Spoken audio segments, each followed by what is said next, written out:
말과 행위에 대해서 답변해야 할 시기를 정하시고 선하든 악하든 몸으로 행한 것에 대해서 심판을 받게 하시는 삼위 동진의 하나님 앞에 이 시간 섰나이다. 하나님의 자비하심을 명시하거나 하나님의 정의를 명시하기 위해서 그날을 정하신 하나님의 목적에 따라 의인은 영생에 이르고 사악한 자는 영원한 멸망에 이르게 하시는 하나님이심을 하나님께서는 이 땅에서도 체험하게 하셨나이다. 그것은 바로 복음 전도자를 통해서 들려지는 말씀을 통해서라고 수단까지 정해놓으셨고, 바로 지금 이 시간 하늘의 심판을 이 땅에서도 체험케 되는 시간이 오니 주의 말씀으로 이기적인 추구와 다른 것에 대한 열렬한 마음과 허망한 경신과 그릇된 신앙과 불신과 절망과 완악과 심판에 대한 무감각과 교만함과 주제넘음과 육적인 쾌락과 하나님의 말씀에 대한 냉담함과 하나님의 것에 대한 무감각과 우리 자신을 하나님과 이간질하는 것과 하나님을 배교하는 모든 것들이 심판받게 하여 주시옵고, 회개의 시간이 주어질 때 돌이켜 하나님을 신뢰하고 소망하고 기뻐하고 즐거워하며 열심을 내며 영적인 무감각이 깨어나서 하나님을 거스르는 것들을 버리게 하시고 예수 그리스도와 겸손하게 걷게 하여 주시옵소서. 하나님 외에 다른 것을 우리 마음과 생각에 담지 않게 하여 주시옵고 허탄한 생각에도 빠지지 않게 하여 주시옵소서. 이 시간 한국교회와 특별히 주님의 몸된 교회인 개혁교회 가운데 모든 심정과 영과 힘을 다하여 우리 주 예수 그리스도를 사랑함이, 그리고 그의 말씀이 선포되어 줄 수 있게 하여 주시옵소서. 중보자이신 예수님의 이름으로 기도합니다. 아멘. 하나님께서 오늘 우리에게 주시는 말씀은 구약 성경 말라기 1장 4절과 5절의 말씀입니다. 하나님의 말씀을 봉독합니다. 하나님의 말씀을 경청하십시오. 에돔은 말하기를 우리가 무너뜨림을 당하였으나 황폐된 곳을 다시 쌓으리라 하거니와 나 만군의 여호와는 이르노라. 그들은 쌓을지라도 나는 헐리라. 사람들이 그들을 일컬어 악한 지역이라 할 것이요 여호와의 영원한 진노를 받은 백성이라 할 것이며, 너희는 눈으로 보고 이르기를 여호와께서는 이스라엘 지역 밖에서도 크시다 하리라. 아멘. 오늘 본문에서는 하나님의 어떠하심을 보게 됩니다. 그래서 첫 번째로 에돔은 하나님의 어떠하심에 대해서 어떻게 알고 있는지 살피게 될 것입니다. 그런 다음 두 번째로 하나님의 속성 가운데 영원한이라는 이 개념을 설명하도록 하겠습니다. 그런 다음 우리가 가진 신앙은 도대체 어떤 신앙인지를 돌아보는 시간 갖도록 하겠습니다. 오늘 본문은 에돔이 아무리 부정하고 정한다 할지라도 에돔 족속은 하나님의 영원한 진노를 받은 백성이라는 사실을 분명히 말씀하고 있는 그런 본문입니다. 이 말씀은 우리말 성경에는 번역되지 않았지만 키라는 단어로 시작하고 있습니다. 이것은 어떤 의미냐면 에돔 족속의 이 주장은 잘못되었다라는 것을 하나님께서 반박하고 계신다라는 것을 염두에 둔 그런 단어입니다. 에돔의 별명은 에서의 별명은 에돔이었습니다. 여기서 에돔은 이삭의 아들 에서의 후손을 이야기합니다. 이들은 세일산을 거주지로 삼았습니다. 그러나 모세는 가데스에서 에돔에게 사신을 보내어서 너희는 우리의 형제라고 그렇게 이야기합니다. 그리고 이스라엘 백성에게도 모세는 에돔은 우리의 형제니까 우리는 그들을 미워해서는 안 된다고 이야기합니다. 그리고 에돔에는 이스라엘의 왕이 있기 전부터 왕이 있던 민족이었습니다. 그리고 가나안 땅을 이스라엘이 정복했을 때, 그리고 땅을 분배했을 때 유대 땅과 경계를 맞대고 있는 그 지역이 에돔이었습니다. 그 정도로 에돔은 이스라엘과 가까운 지역에 있었고 또 심적으로도 형제라고 불리는 그러한 사람들이었습니다. 사울 왕, 이스라엘의 초대 왕인 사울 왕의 신하 가운데 목자장이 있었는데 그 사람의 이름은 도액이라는 사람이었습니다. 이 사람 역시 에돔 사람이었습니다. 나중에 에돔 족속은 멸망을 합니다. 그러나 그 백성들은 여기저기 흩어져서 이두메 족속으로 들어가서 명맥은 지속적으로 유지가 되었습니다. 이스라엘 왕이었던, 유대 왕이었던 헤롯 왕이 바로 그 이두메 족속이었습니다. 그 에돔 족속에게 하나님이 행하신 일들을 들어서 오늘 본문은 하나님께서 이스라엘을 얼마나 사랑하셨는지를 변증하는 그런 본문입니다. 본문을 통해서도 드러나듯이 에돔 족속은 하나님의 심판을 받아서 자신이 황폐하게 되었다는 것을 인정하고 있습니다. 그것을 오늘 본문에서는 우리가 무너뜨림을 당하였나이다 라고 고백하고 있습니다. 무너뜨림을 당했다는 이 말의 의미는 원어적으로 보면 완전히 파괴되었다, 부셔졌다, 분쇄되었다라는 의미를 가진 그러한 단어입니다. 경제적인 것은 물론이고 국가나 개인의 삶이 모두 비참하게 파괴되었다라는 의미입니다.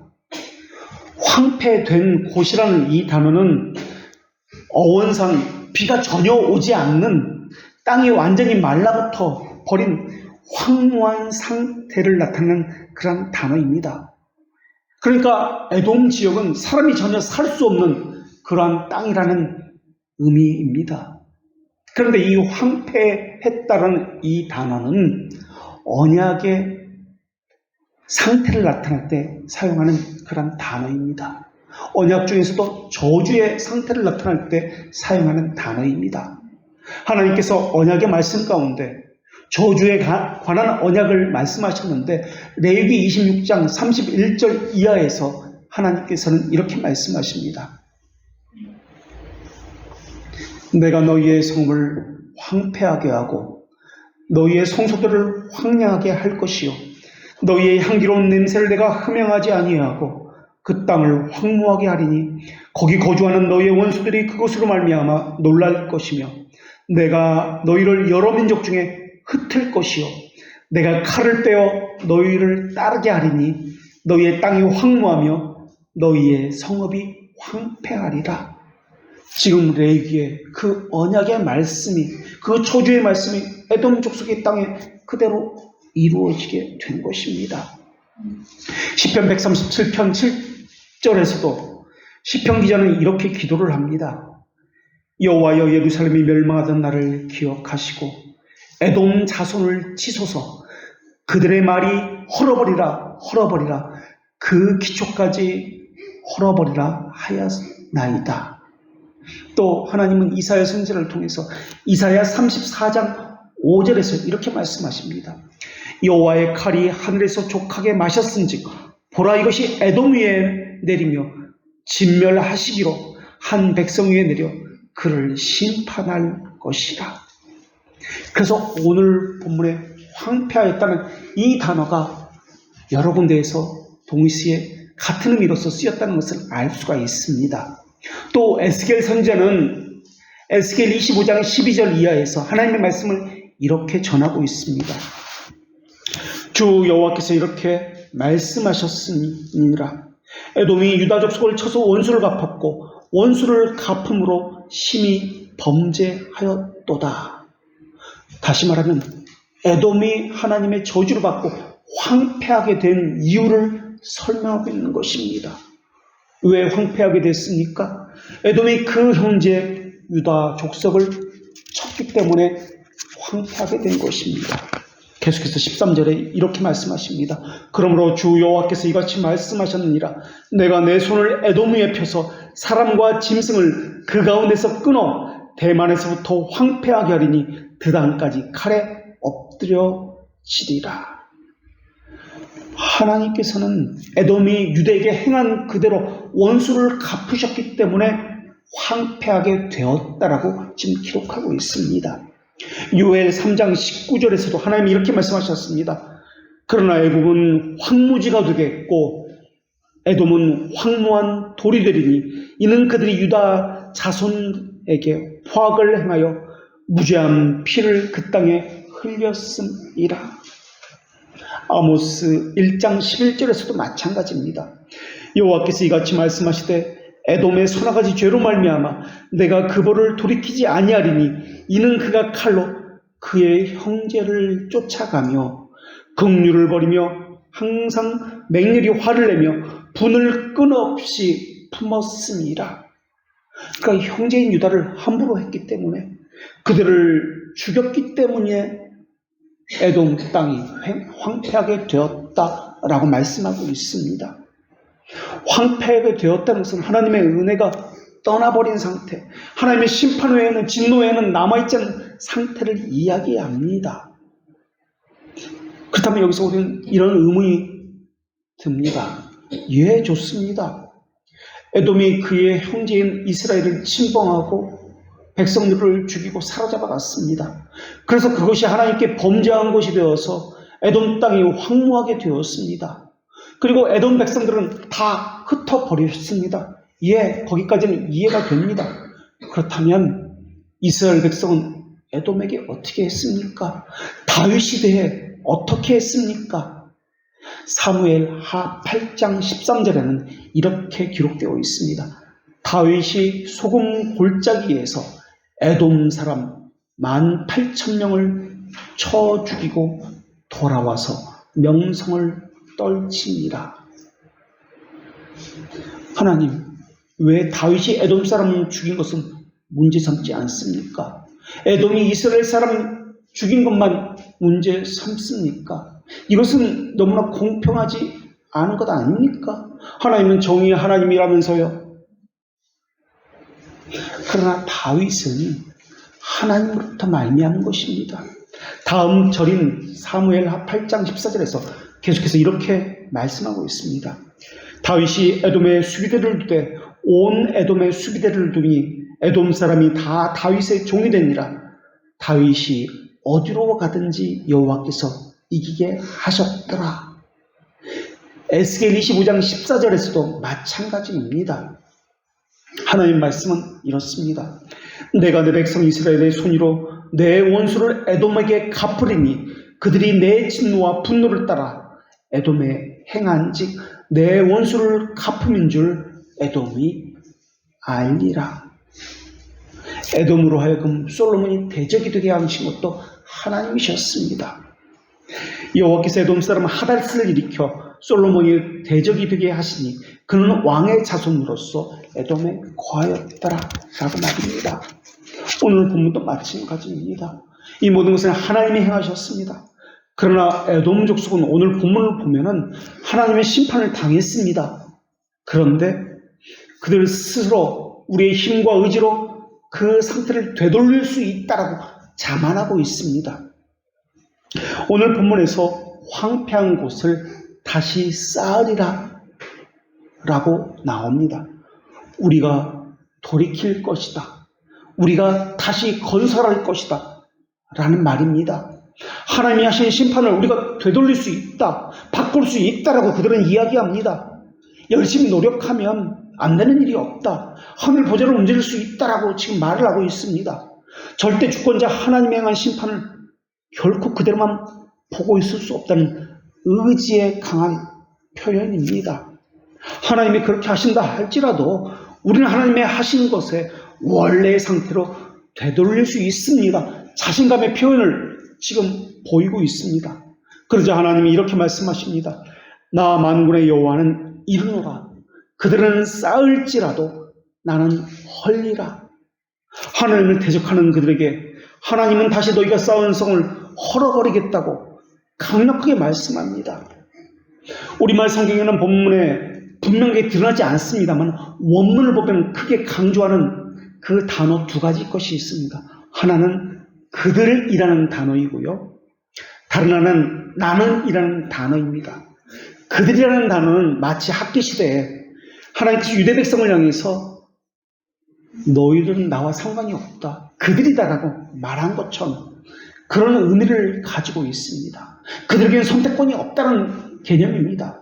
또 나는이라는 인칭되면서는 하나님을 말씀하고 있는 것인데 하나님의 주권을 강조하기 위한 표현입니다. 이 표현 역시 학기 시대에 하나님께서 만군의 여호와다라고 지속적으로 밝히고 있는 것처럼 오늘 본문에서도 만군의 여호와 하나님이라고 밝힘으로써 그것의 주체가 누구인지를, 하나님의 어떤 분이심을 지속적으로 알려주고 계십니다. 만군의 여호와라는 단어는 예호바, 체바오트라는 단어를 사용합니다. 절대 주권자라는 개념입니다. 모든 하늘과 땅의 권세를 가진 하나님이라는 그런 의미입니다. 이 호칭은 천군 천사를 부리신 호칭입니다. 모든 것을 하나님의 선하신 의지와 목적과 계획대로 행하시는 하나님의 거룩한 이름으로서의 호칭입니다. 하나님 어떤 일을 하시고자 할 때 꼭 하나님의 이름을 통해서 하나님이 어떤 분인지를 알려주셨습니다. 마찬가지로 우리도 신앙생활을 할 때 하나님이 어떤 분인지에 대해서 관심을 가져야 합니다. 다른 종교는 그들이 모시는 신이 어떤 분인지에 대해서는 관심이 전혀 없습니다.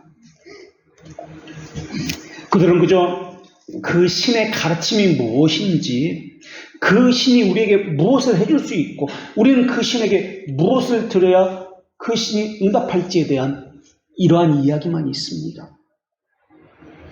이게 이방 종교입니다. 물론 어떤 사람들도 기독교인이라고 부르면서 어떤 하나님에 대해서는 관심이 전혀 없습니다. 그저 그들은 자기가 만들어낸 하나님, 이런 하나님일 거야 하고 만들어낸 하나님을 섬기고 있습니다. 그것을 우리는 우상이라고 이야기합니다. 그런데 그들은 하나님을 섬기고 있다고 착각을 하고 있습니다. 오늘날도 어떤 사람들은 신자라고 하면서 성경에서 말씀하시는 하나님에 대해서, 어떤 하나님에 대해서는 관심이 없습니다. 그저 맹목적 순종만 있을 뿐입니다. 하나님을 헬라어로, 그러니까 신약 성경에서 데우스라고 합니다. 하나님을 표현할 때 헬라식으로 데우스라고 하지만은 데우스라는 단어를 읽을 때나 부를 때는 헬라식 신관보다는 히브리적인 유일의 신관이라는 개념으로 읽어야만 합니다. 그래서 구약의 단어인 여호와나 엘로힘이라는 것처럼 말입니다. 왜냐하면 이 데우스라는 이 신약의 명칭, 헬라어는, 그리스어는 하나님에게만 붙여진 호칭이 아니기 때문에 그렇습니다. 당시 그리스 신화에 여러 신들이 있습니다. 철학 세계에 등장하는 신에게도 붙여진 일반적인 명칭이 데우스이기 때문에 그렇습니다.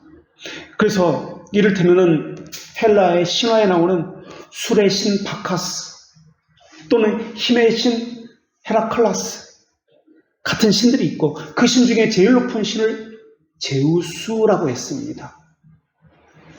사도 바울과 바나바가 전도 여행 가운데 기적을 행하자 사도행전 14장에서는 헬라 신화에 나오는 여러 신들 가운데 하나가 우리 가운데 나타났다고 사도 바울과 바나바를 신처럼 떠받들기 시작했습니다. 사도행전 17장에 보면 사도 바울의 그 유명한 아테네 설교가 나옵니다. 그때 우주와 그 가운데 있는 만유를 지으신 신이라고 했을 때 헬라 철학 가운데, 헬라 신들 가운데 그 신관을 적절히 인용해서 그렇게 말한 것입니다. 그러니까 헬라 시대, 그냥 신약 시대에 그 당시 이방인들은 누구나 잘 아는 그 하나님이라는 호칭이, 신이라는 호칭이 데우스였습니다. 사도가 전한 이 데우스라는 명칭은 일반적인 신이라는 명칭이라는 단어를 가져와서 썼지만은 그들이 생각하는 그 신의 개념이 아니었습니다. 제우스라는 개념이 아니었습니다. 사람이 만들어낸 신화적 존재가 아니라 구약에서 계시된 유일한 그 참 하나님을 전했던 것입니다. 신약 성경의 저자들도 이방인들이 잘 알고 있는 데우스라는 단어를 썼지만 그들이 전하는 것은 이스라엘의 하나님이라는 개념이 분명히 있습니다. 그 하나님은 언약의 하나님이고 천지를 창조하시고 만물을 주관하신 유일한 신이신 하나님이십니다. 그분은 아브라함과 이삭과 야곱에게 나타났던 분입니다.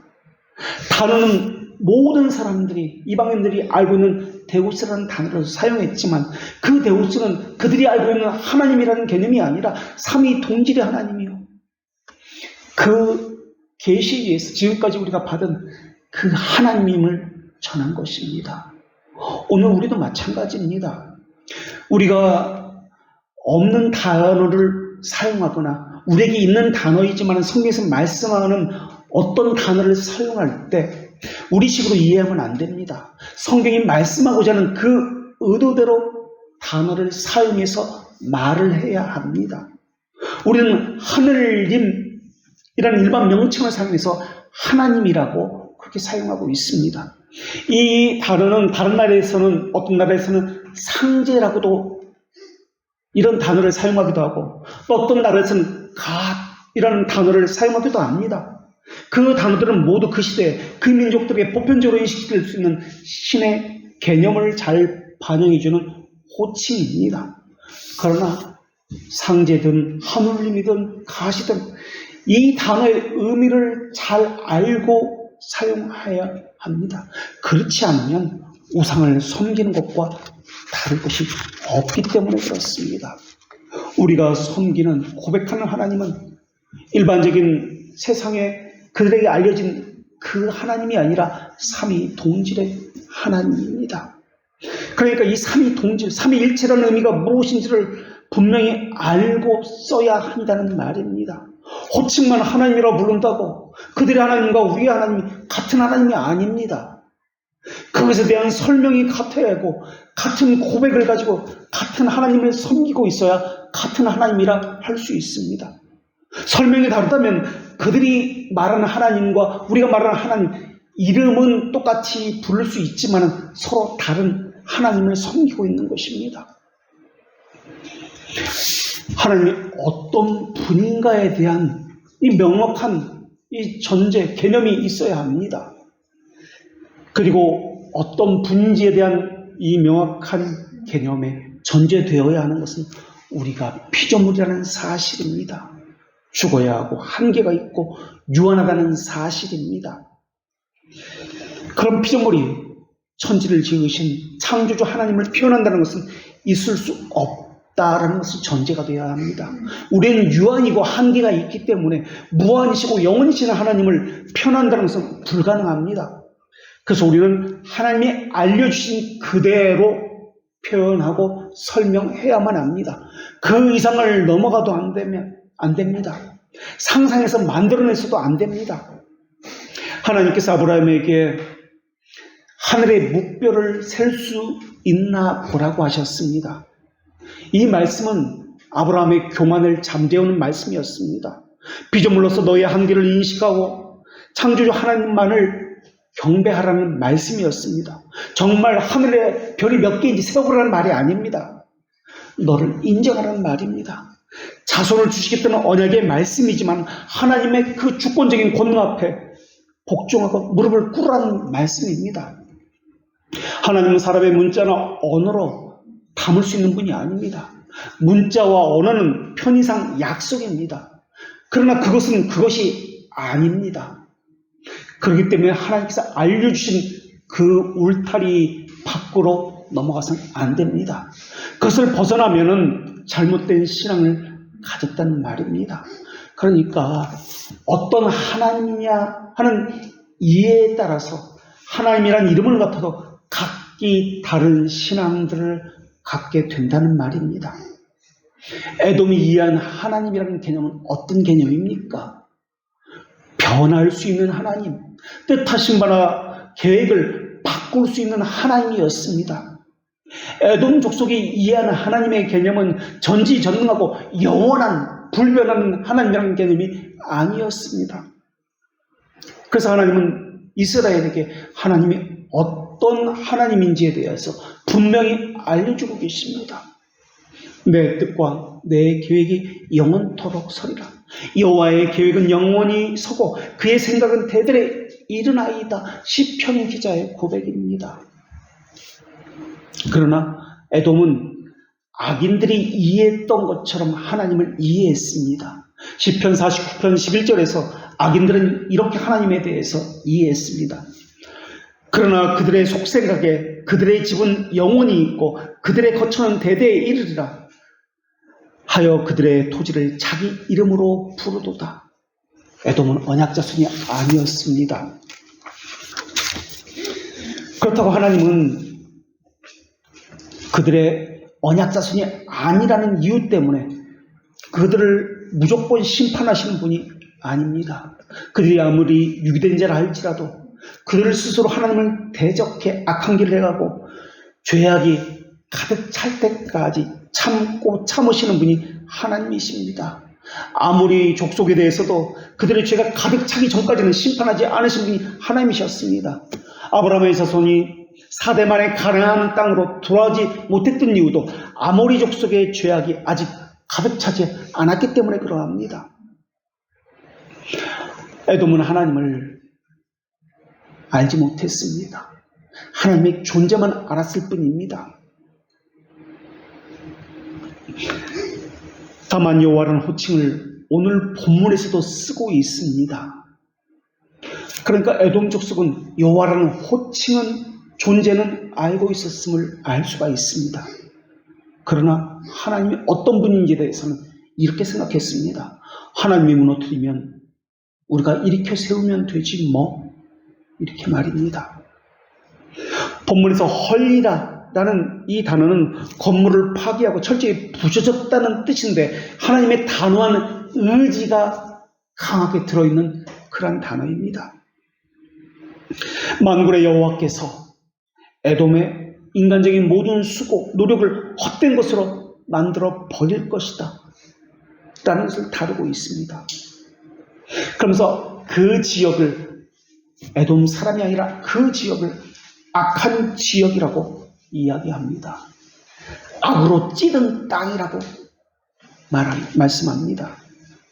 구약 성경에서 악한 지역이라는 이 단어는 이곳에만 나옵니다. 그럼 지역이라고 표현하고 있습니다. 이 지역은 다른 지역과 경계가 분명한 그 땅을 의미하는 단어가 지역이란 단어입니다. 그 경계 너머는 아니다. 에돔 땅 거기까지만 다 헐어버리겠다는 개념입니다. 바로 마주대하고 있는 것이 유다 땅입니다. 바로 그 경계까지만 다 헐어버리겠다. 하나님께서 에돔을 얼마나 미워하시는지 보여주는 단어입니다. 그래서 오늘 본문에서 에돔은 여호와의 영원한 진노를 받은 백성이라 불릴 것이다 라고 말씀합니다. 우리는 여기서 또 홀로 지혜로우신 하나님을 만날 수 있습니다. 사람들은 자신이 어떤 목표를 세웁니다. 그 목표를 향해서 열심히 노력합니다. 때로는 그 목표에 미치지 못하도록 가로막는 장애물들을 만나곤 합니다. 그래서 장애물 때문에 사람이 세운 그 계획이 실패하기도 하고 변경되기도 합니다. 또 실패했기 때문에 다시 시작하기도 합니다. 그리고 어떤 계획은 없던 것처럼 무효화시켜버리기도 합니다. 그러나 항상 하나님은 자신의 목적을 이루시는 분이십니다. 하나님의 계획을 결코 실패하는 분이 없으신 분이 하나님이십니다. 하나님이 행하신 모든 일은 영원해서 하나님께서 계획하고 뜻하신 일들입니다. 그 어떤 것도 하나님이 행하시는 것을 방해할 수도 없고 거부할 수도 없습니다. 훼손시킬 수도 없습니다. 그 누구도 하나님의 계획과 모략이 갖고 있는 그 능력을 좌절시킬 수도 없습니다. 그래서 하나님은 잠언 기자를 통해서 잠언 21장 30절에 지혜로도 못하고 명철로도 못하고 모략으로도 여호와를 당하지 못하느니라 하고 그렇게 말씀하셨습니다. 심지어 하나님은 악한 인간과 악한 영들을 통해서도 하나님의 목적을 이루신 분이 하나님이십니다. 물론 어떤 사람들은 사탄은 우리가 하나님을 거스릴 수 있다라고 생각하지만 말입니다. 아무리 에돔 백성이 하나님을 조롱하고 우리가 다시 이렇게 세울 건데? 라고 하고 있지만 하나님은 오히려 에돔 족속을 조롱거리가 되도록 만드신다고 말씀하셨습니다. 사람은 에돔 족속이 살던 그 땅을 일컬어 악한 지역이다 라고 조롱을 할 것이다. 하나님의 의지가 보여집니다. 심판주이신 영원한 진노를 받은 백성이 에돔 족속이다 라고 말을 합니다. 여기서 진노라는 단어는 입에 거품을 품고 부글부글 일어나는 그 분노가 너무 커서 주체할 수 없을 정도의 큰 분노를 발하는 그러한 모습을 가진 단어입니다. 이 단어는 이스라엘을 향한 진노에서도 이 동일한 단어가 사용되었습니다. 스가랴 선지자는 1장 12절에서 이렇게 기록하고 있습니다. 여호와의 천사가 대답하여 이르되 만군의 여호와여, 여호와께서 언제까지 예루살렘과 유다 성읍들을 불쌍히 여기지 아니하시려 하나이까? 이를 노하신 지 70년이 되었나이다 하며, 시편 기자도 이 진노라는 단어를 시편 7편 11절에서 이렇게 기록하였습니다. 하나님은 의로운 재판장이시며 매일 분노하시는 하나님이시로다. 유다가 바벨론에 의해서 멸망을 당하고 나라를 잃고 포로로 살았던 그 기간은 70년으로 정해져 있었습니다. 에돔의 경우, 유다 족속의 경우도 마찬가지로 하나님의 진노를 받았습니다. 그런데 에돔이 받는 이 진노는 이스라엘 백성에 달하는 진노와는 다른 진노였습니다. 이스라엘을 향한 진노는 자녀를 향한 징계였기 때문에 그러합니다. 그러나 에돔 족속이 받았던 이 진노는 영원한 진노이기 때문에 그렇습니다. 영원한이라는 이 개념은 항상이라는 의미로 번역할 수도 있습니다.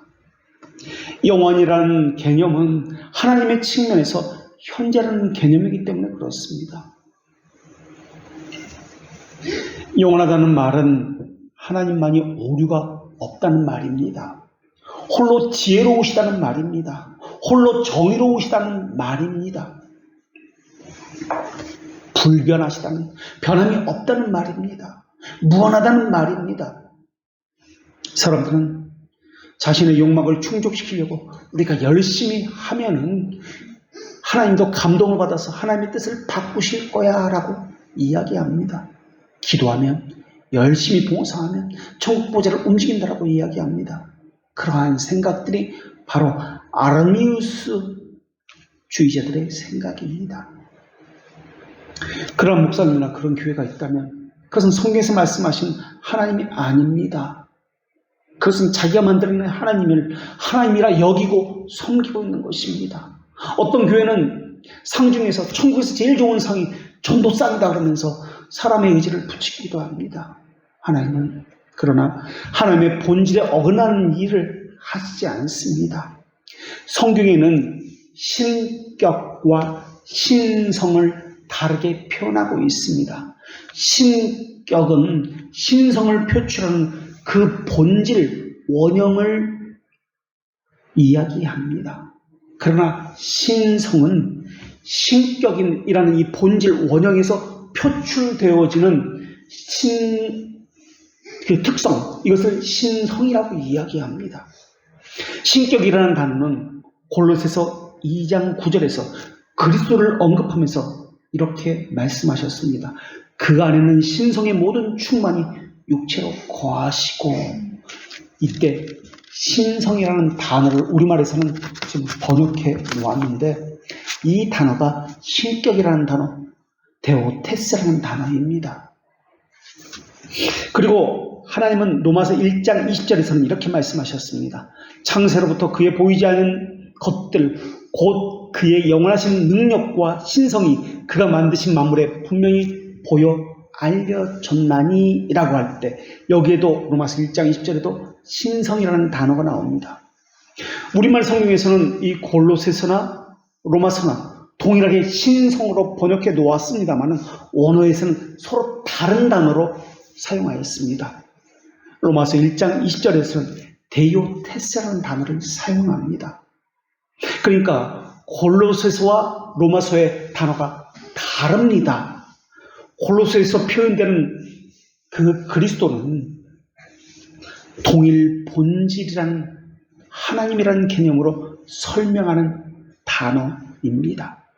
이것이 신격이라고 표현되어 있습니다.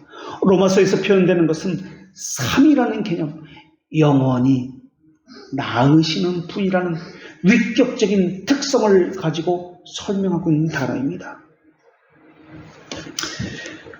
그래서 골로새서 같은 경우는 성부 하나님만이 하나님이라고 하는 영지주의자들에 대해서 예수님이 어떤 분인지를 설명하면서 예수님이 바로 하나님 자신입니다 라고 명확하게 밝히고 있는 그런 본문입니다.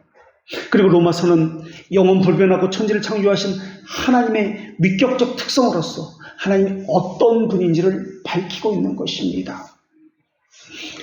이 둘은 하나님의 어떤 분인지에 대한 설명을 하고 있는 본문입니다. 오늘 본문 역시 만군의 여호와라는 표현을 쓰면서 하나님의 본질과 관련된 말씀을 하고 있습니다. 그 중에서도 영원 불변하신 하나님에 대한 그런 말씀을 하고 있습니다. 하나님은 자신의 본질에 반대되는 것을 하지 않으십니다. 사탄의 계력은 방해꾼이 되려고 했지만 오히려 하나님의 목적을 이루는데 수단으로 사용되기도 했습니다.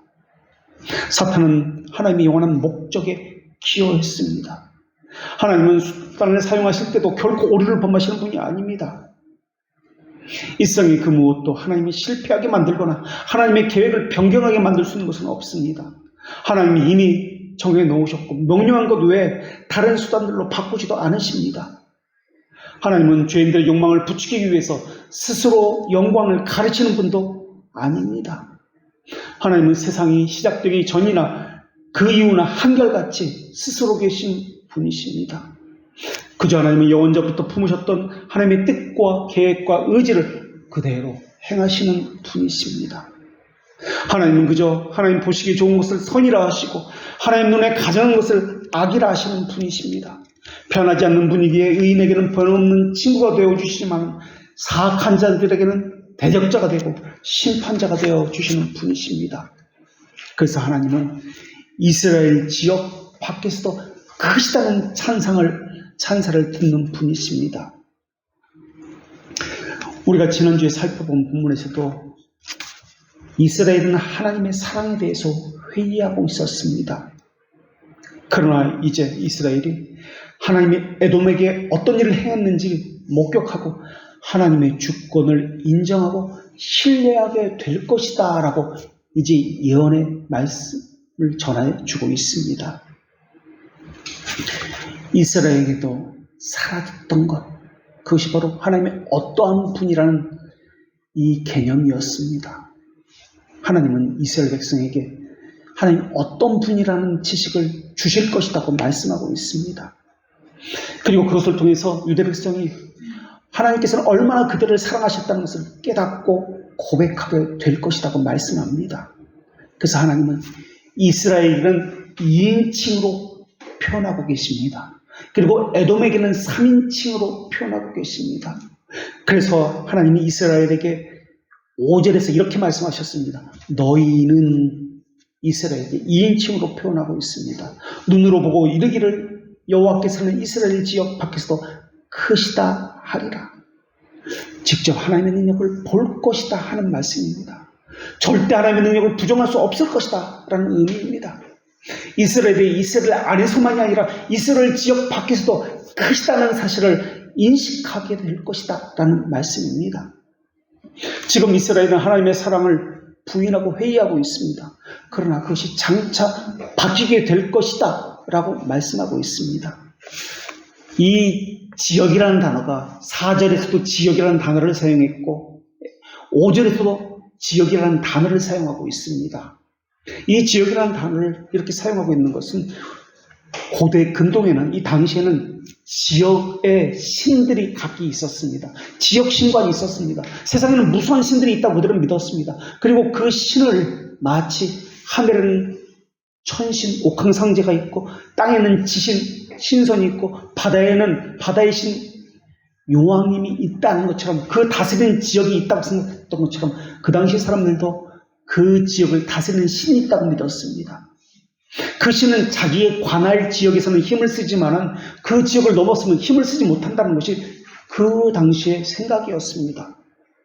하나님은 여기서 자신이 어떠한 하나님을 밝히고 있습니다. 그 하나님은 무한이라는 개념을 가지고 무한하신 하나님이라는 것을 설명하고 있습니다. 이스라엘 지역 밖에서도 크시다 라고 말씀하시면서, 그러니까 그들이 가진 신에 대한 관념이 잘못되었다라는 것을 지적하는 말씀이기도 합니다. 지역 밖에서도 크시다. 무엇에도 제한받지 아니하시는 분, 방해받지 않으신 분, 그것을 이스라엘 백성에게 가르쳐주고 있는 것입니다.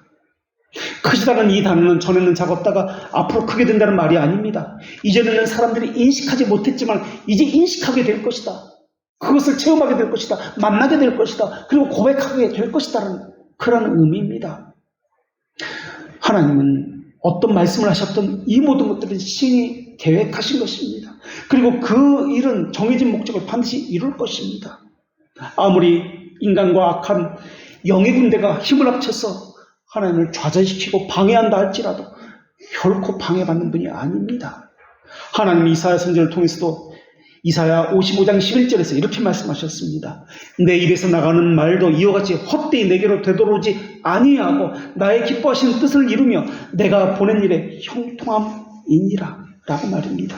이사야 14장 24절에서는 또 하나님은 이렇게 말씀하셨습니다. 만군의 여호와께서 맹세하여 이르시되 내가 생각한 것이 반드시 되며 내가 경영한 것을 반드시 이루리라. 만군의 여호와께서 경영하셨은즉 누가 능히 이것을 폐하며 그의 손을 펴셨은즉 누가 능히 이것을 돌이키랴 라고 말입니다. 하나님은 광대하시기 때문에 장소의 한계도 받지 아니하신 분이십니다. 하나님은 전능하시기 때문에 하나님의 능력이 행할 수 있는 경우의 수도 무한합니다. 하나님은 가장 지혜로우시기 때문에 하나님의 행하시는 방식에서 어떤 경우에도 제한을 받지 아니하십니다. 하나님이 가진 본질의 영광과 위엄만이 아니라 하나님의 행하시는 이후에서도 하나님은 가까이 범접할 수 없는 빛 가운데 거하고 계신 분이십니다. 여호와라는 호칭은 영원에서 영원까지 존재한다는 그런 뜻입니다. 하나님이라고 번역된 엘로힘에서 엘이라는 이 단어는 능력을 의미하는 단어로서 이 호칭 역시 영원성을 말하고 있습니다. 동시에 존재의 불변성을 말씀하는 그런 단어입니다. 존재의 불변성, 속성의 불변성만이 아니라 행하시는 목적과 의도의 불변성도 포함하고 있습니다. 그래서 말라기 3장 6절에서는 나 여호와는 변하지 아니하나니 라고 말씀하고 있습니다. 원문 그대로 번역하면 나는 여호와다, 나는 변하지 않는다 라는 말씀입니다. 이 말씀은 언제나 하나이며 동일하고 똑같다라는 개념입니다. 이것을 예수 그리스도께서는 요한복음 8장 58절에서 아브라함이 나기 전부터 내가 있느니라 라고 말씀하셨고, 히브리서 13장 8절에서는 예수 그리스도는 어제나 오늘이나 영원토록 동일하시니라 라고 진술하였는데 이것도 같은 의미입니다. 영원성이라는 개념입니다. 그리스도를 말씀하면서 그리스도께서 이런 분이다라고 하면서 요한계시록 1장 8절에서는 이제도 있고 전에도 있고 장차 올 자다라고 그렇게 그리스도를 향해 말씀하고 있는데 이것이 여호와라는 단어의 풀이입니다. 영원성과 불변성을 이야기합니다. 예수 그리스도가 바로 그런 분이다라는 것입니다. 하나님의 존재가 불변한 것처럼 하나님의 자비도 불변합니다. 동시에 하나님의 자비가 불변한 것처럼 하나님의 정의도 변하지 아니합니다. 그러나 선택된 백성에게는 하나님의 자비가 명시되어 있지만 유기된 자에게는 하나님의 정의가 명시된다는 사실은 우리는 알고 있습니다. 그래서 이사야 선지자는 이스라엘 백성에게 베푸신 하나님의 자비를 확실한 자비들이라고 고백을 했습니다. 또 여호와라는 이름의 존재의 경고성을 가리키는 것처럼 이사야 선지자는 이사야 54장 10절에서 이렇게 이야기하는데 산들은 떠나며 언덕들은 옮겨질지라도 나의 자비는 너희에게서 떠나지 아니하며 나의 화평의 언약은 흔들리지 아니하리라 라고 말입니다.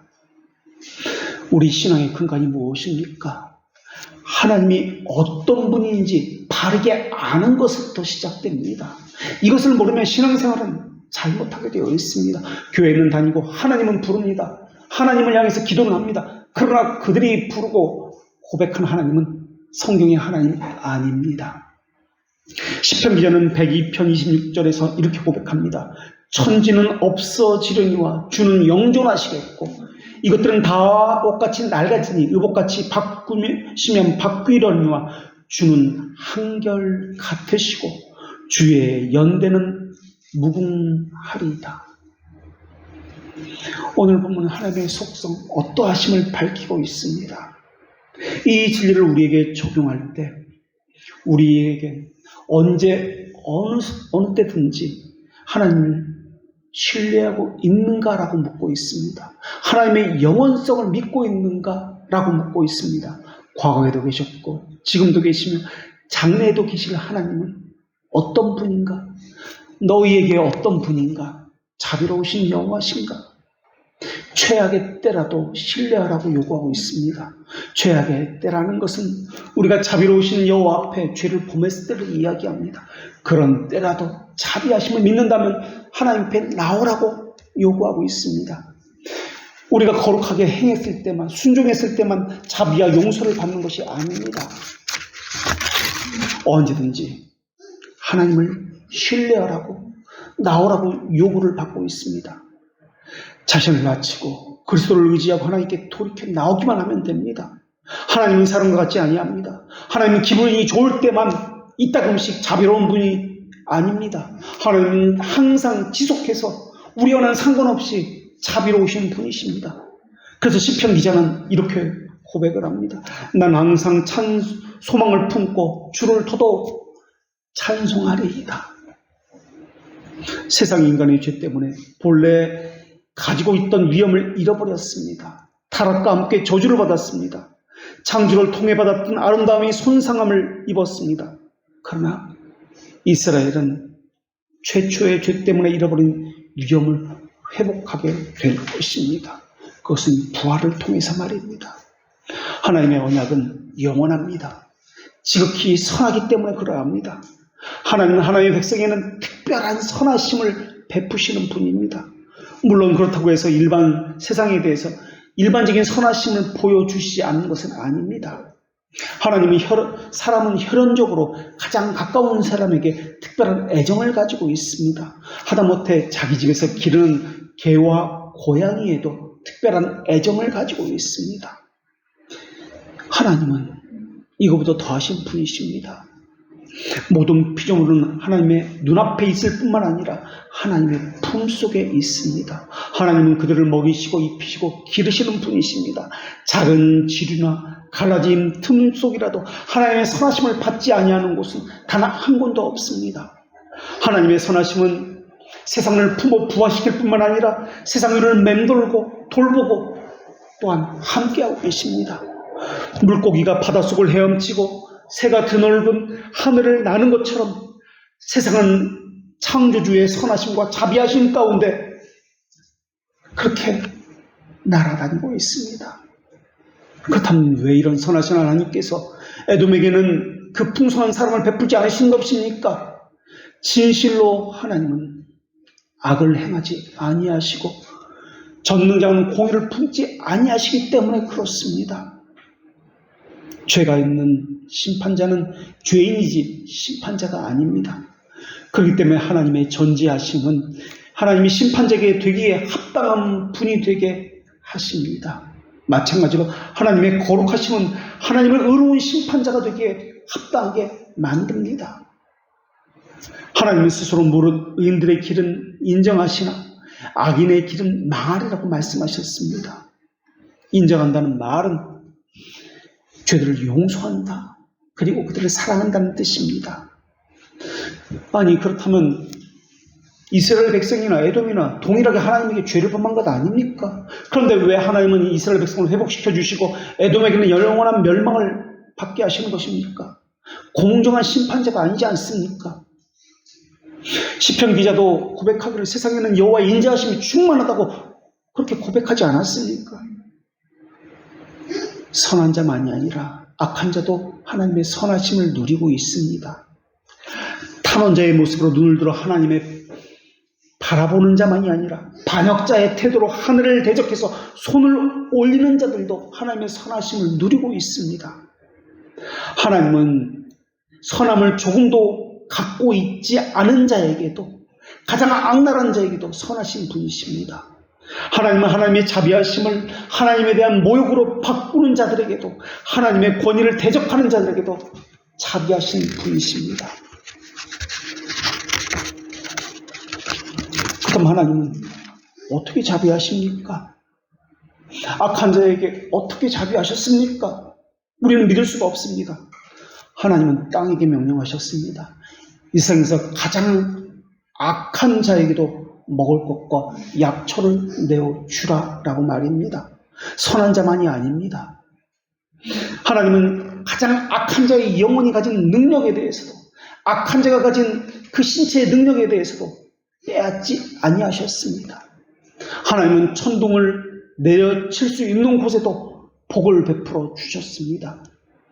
마땅히 영원한 어둠의 형벌을 받아야 하는 자들에게도 빛을 비춰주셨고, 마땅히 지옥의 비참함을 받아야 하는 자들에게도 직업을 주셨고, 땅을 주셨고, 땅에서 내는 좋은 것들을 선물로 주셨습니다.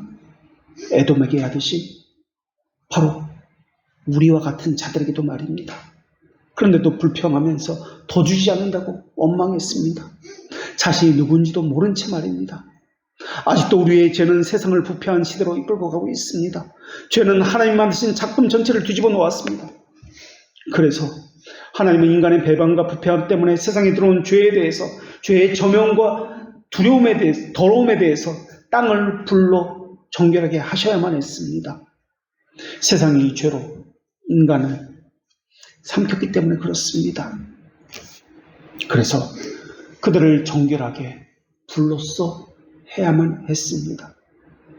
그래서 하나님은 이스라엘과 에돔이나 둘 다에게 하나님의 진노를 부었던 것입니다.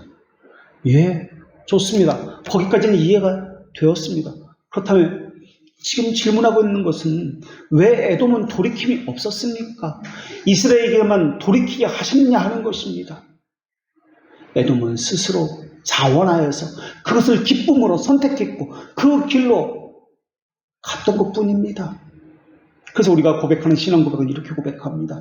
돌트레이트 캐논 1장 15항에서 말입니다. 다시 말하면 하나님은 자신의 주권과 가장 정의롭고 불가해적이고 변하지 않는 선한 기쁨으로 일반적 불행에 이르도록 그들을 내버려 두기로 작정하셨다는 것이고, 그들도 자발적으로 그 불행에 뛰어들었다는 것입니다. 우리는 이것을 가리켜 유기의 작정이라고 부르지만 이것으로 하나님을 죄의 저자라 여겨서는 안 되고, 오히려 두렵고 불가해적이고 또 공의로운 재판관이며 죄에 대한 복수자로 선언하게 됩니다 라고 고백하고 있습니다. 그래서 사도행전 14장 16절에서 또 이렇게 하나님께서 말씀하십니다. 하나님이 지나간 세대에는 모든 민족으로 자기들의 길들을 가게 방임하셨으나 내버려 두셨다는 겁니다. 그리고 베드로전서 2장 8절에서도 하나님께서는 또 이렇게 말씀하셨습니다. 그들이 말씀을 순종하지 아니함으로 넘어지나니 이는 그들을 이렇게 정하신 것이라. 히브리서 4장 4절에서도 하나님이 이렇게 말씀하셨습니다. 내가 노하여 맹세한 바와 같이 그들이 내 안식에 들어오지 못하리라 하셨다 하였으나 세상을 창조할 때부터 그 일이 이루어졌느니라. 하나님 편에서 보면 영원에서 정해진 것입니다. 그러나 사람 편에서 보면 자신이 그것을 좋아해서 선택했고 기쁨으로 그 길을 갔던 것입니다. 그것이 좋게 보였기 때문에 그러합니다. 성경에서 하나님이 뭐라고 하시는지 관심 없고 자기 눈에 보기에 좋은 대로 그것을 보았고 그 부패한 심정을 가지고 왜곡되이 판단했을 뿐입니다. 하나님은 간섭하지 않았습니다. 그대로 내버려 두었습니다. 그래서 그들은 그들의 길을 가게 된 겁니다. 하나님은 하나님의 그 속성에 합당한 일을 행하실 분이십니다. 시편 기자는 시편 104편 31절에서 여호와의 영광이 영원히 계속할지며 여호와는 자신께서 행하신 일들로 말미암아 즐거워하리라고 말씀하고 있습니다. 행하신 일들로 인해서 즐거워한다라는 것이 하나님의 뜻입니다. 즐거워한다는 말의 의미는 하나님의 영광이 그곳에 명시되었다는 의미입니다. 왜 하나님이 즐거워하고 하나님의 영광이 명시되었다고 하는 것입니까? 그렇다면 에돔의 불행을, 에돔이 받는 심판이 하나님이 즐거워할 만한 것이었기 때문에 그렇습니까? 그렇지 않습니다. 그들의 불행을 즐거웠다는 뜻이 아니라 하나님의 목적과 선하신 방침, 하나님의 속성이 이루어졌기 때문에 그렇습니다. 웨스트민스터 신앙고백서 33장 2항에서는 이렇게 고백합니다. 이날을 정한 하나님의 목적은 선택된 자들에게 영원한 구원을 베풀므로 자신의 자비함의 영광을 명시하기 위함이고 사악하고 불순종한 유기된 자들에게는 저주를 베풀므로 자신의 정의를 명시하기 위함입니다. 생각해 보십시오. 하나님이 사람을 지으셨을 때 얼마나 기뻐하셨는지 말입니다. 그리고 사람을 지으시고 기뻐하셨던 그 시간이 얼마 동안 지속되었는지 말입니다. 하나님이 친히 손으로 아름답게 빚으신 후에 그 피조물 때문에 기뻐하셨던 그 기쁨의 시간이 얼마나 짧았는지를 우리는 너무나 잘 알고 있습니다. 얼마나 사람 지으신 것을 한탄하셨는지를 우리는 잘 알고 있습니다. 사람의 죄가 세상을 무질서하게 만들어버리자 피조물을 만드실 것을 하나님께서 얼마나 슬퍼하셨는지를 우리는 잘 알고 있습니다. 처음에 그 지으신 것을 보시고 아름다움을 보시고 즐거워하셨던 그 하나님은 얼마나 즐거워하셨는지 모릅니다. 본래 가지고 있던 의도대로 각자 위치에서 하나님의 목적을 향해서 모두가 함께 나아가고 있을 때 하나님이 즐거워했습니다. 그것은 그러나 오래가지 못했습니다. 생각해 보십시오. 자기가 만든 작품에 대해서 애정을 갖지 않을 제작자가 어디 있단 말입니까? 그런데 하나님은 자신의 손으로 지으신 그 사람을 보면서 후회한다고까지 말씀하셨습니다. 하나님의 성품에 속한 선함 속에서만 기뻐할 수 있기 때문에 그렇습니다. 그렇기 때문에 하나님이 기뻐하시려면 그 피조물들이 하나님이 부여하신 선을 회복해야만 합니다. 그 위치에 돌아와야만 합니다. 피조물의 선함이야말로 하나님의 영광이요 기쁨이기 때문에 그렇습니다. 그렇다면 그 선은 어떻게 회복할 수 있습니까? 이스라엘 백성이 제사를 드림으로써 죄들의 용서를 받은 것입니까? 아니지 않습니까? 제사가 중요한 것이 아니라 그 제사를 통해서 궁극적으로 제사가 말하고자 하는 오실 예수 그리스도를 발견했기 때문에 그것을 믿었기 때문에 죄들의 용서함을 받은 것 아닙니까? 예수 그리스도를 언급한다고 그리스도 중심적 설교가 되는 거 아닙니다. 성경을 예수 그리스도 언급해서 읽는다고 그것이 성경적 설교가 되는 거 아닙니다. 그 안에 언약의 핵심 예수 그리스도를 발견해야 합니다. 그 의도를 발견하지 못하면 아무리 성경을 인용한다 할지라도 그리스도를 이야기한다 할지라도 그것은 그리스도 중심적 설교가 아닙니다. 삶도 마찬가지입니다.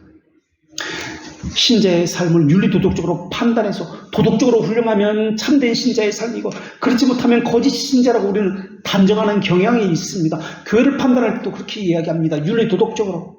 이 논리라면은 초대교회 이단이었던 펠라기우스의 사상입니다. 성경에서 말하는 참된 신자의 삶이 아닙니다. 그리스도 안에 있는 삶이야말로 참된 신자의 삶이며 하나님께서 우리에게 알려주신 것입니다. 그렇다면 그리스도 안에 있는 삶이 무엇입니까? 도덕적인 완전한 삶입니까? 아닙니다. 그것도 물론 필요합니다만 자신의 죄와 비참을 깨닫고 그리스도의 자비하심에만 오직 의지하는 것입니다. 이것이 그리스도 중심적 삶이고 그리스도 중심적 설교입니다. 그렇다면 오늘 본문에서 발견하는 그리스도는 어떤 분입니까? 그리스도는 보복주요 심판주로 오신다는 사실입니다. 누구에게 심판주로 오고 누구에게 구속주로 오시는 것입니까? 이것의 키워드는 언약입니다. 이것을 은혜 언약이라고 불리는 것인데 하나님의 자비하심을 의미합니다. 에돔은 지금 무엇을 의지하고 있습니까? 하나님의 자비하심만을 의지하고 있습니까? 아니면 자기 힘과 노력을 의지하고 있습니까? 지금 에돔 족속은 자기 힘으로 하나님을 기쁘게 할 수 있다고 말하는 것과 같습니다. 에돔은 지금 사람의 노력과 협력이 하나님의 나라를 세우기도 하고 헐기도 한다고 말하는 것과 같습니다. 하나님은 그래서 이것은 다 잘못된 세상이니까 다 허물어뜨리겠다라고 지금 말씀하고 있는 것입니다. 그렇다면 우리는 무엇을 의지하는 신앙을 가지고 있습니까? 자기의 보기에 좋은 것을 선택하고 있습니까? 내 부패한 이성으로서 이것이 옳다고 여기는 이것을 가지고 판단하고 있습니까? 내 체험을 가지고 판단하고 또한 이것을 가지고 옳고 그름을 이야기합니까? 아닙니다. 성경이 무엇이라고 말씀하고 있는지 이것을 가지고 해야 합니다.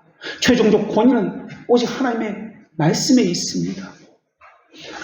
하나님의 자비하심에 의지하고 있습니까? 사람의 수고와 노력을 의지하고 있습니까? 교회는 어떻게 세워지는 것입니까? 우리의 신앙은 어떻게 세워지는 겁니까? 오직 하나님의 은혜로만 세워지는 겁니까? 아니면 사람의 열심과 수고로 세워지는 것입니까? 에돔의 멸망은 자기를 의지한 결과였습니다. 하나님께서는 이스라엘 백성에게 자기를 의지하지 말고 하나님의 자비하심에 의지하라고 말씀하고 있습니다.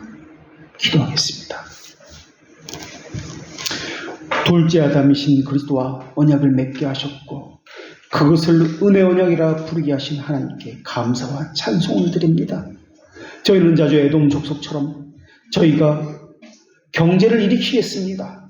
저희가 더 열심히 해서 하나님의 나라를 더 확장시키겠습니다라고 말을 합니다. 그러나 그것이 아니라 하나님이 계획하신 의지가 이루어지는 것이며 저희는 그저 예수 그리스도를 통해서 생명과 구원을 무상으로 제공하신 그 은혜에 참여하게 된 것뿐임을 저희들로 알게 하셨사오니 그리스도께서 자신을 낮추신 것처럼 저희도 겸손의 옷을 입게 하여 주시옵고 육체의 연약함과 또한 죄악과 투쟁함으로써 자기를 부인한 것처럼 저희도 참된 회개의 삶을 살게 하여 주시옵소서. 그러나 남들이 가지 않는 길을 가는 것이 저희에게 너무나 힘이 듭니다. 그러나 이 길이 선한 길이기 때문에 하나님의 말씀에 최종적인 보증이 있는 길이기 때문에 또 하나님의 인도하심이 있는 길이기 때문에 이 길을 걷고 있사오니 나그네 길에 있는 모든 주의 백성들에게 위로와 평강과 견고함을 허락하여 주시옵소서. 예수님의 이름으로 기도합니다. 아멘.